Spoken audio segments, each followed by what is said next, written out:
बिस्मिल्लाहिर्रहमानिर्रहीम। अस्सलाम वालेकुम दोस्तों, सफ़र करने वाले होशियार हो जाएं क्योंकि सऊदी अरब ने फ़्लाइट्स बहाल करने का इशारा दे दिया है और किन किन ममालिक के लिए फ़्लाइट्स बहाल की जाएंगी और इस वीडियो के अंदर कौन से शराइत लागू किए हैं सऊदी अरब ने इकामा होल्डर्स और दीगर लोगों के लिए, इस वीडियो के अंदर तफसीलात के साथ हम आप दोस्तों के साथ इस वीडियो को शेयर करेंगे। तो दोस्तों, वीडियो को जानिब बनने से पहले अगर आप हमारे इस चैनल पे नए मेहमान आए हैं तो चैनल को सब्सक्राइब करने के साथ साथ बेल के आइकन को लाजम प्रेस कीजिएगा।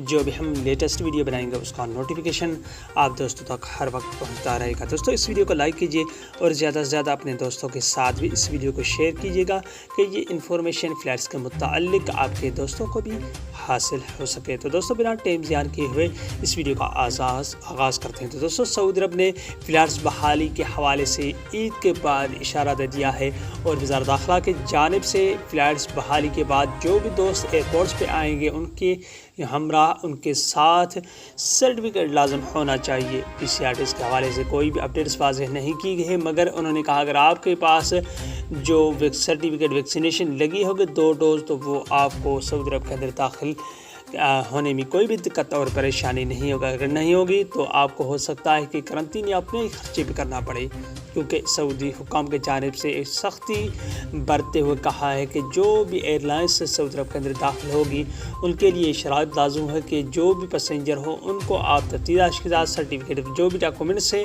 लागू होने चाहिए और सही और मुकम्मल होने चाहिए, तभी आप उस पैसेंजर को टिकट्स और जो भी बुकिंग है उसको कन्फर्मेशन कीजिएगा। तो दोस्तों, ये थी आज का वीडियो जो कि फ़्लाइट्स के मुताल्लिक थी। उम्मीद करता हूँ ये वीडियो आपको अच्छी लगी होगी। अगले वीडियो तक अपना बहुत सारा ख्याल रखिए। तब तक के लिए बाय, अस्सलाम वालेकुम।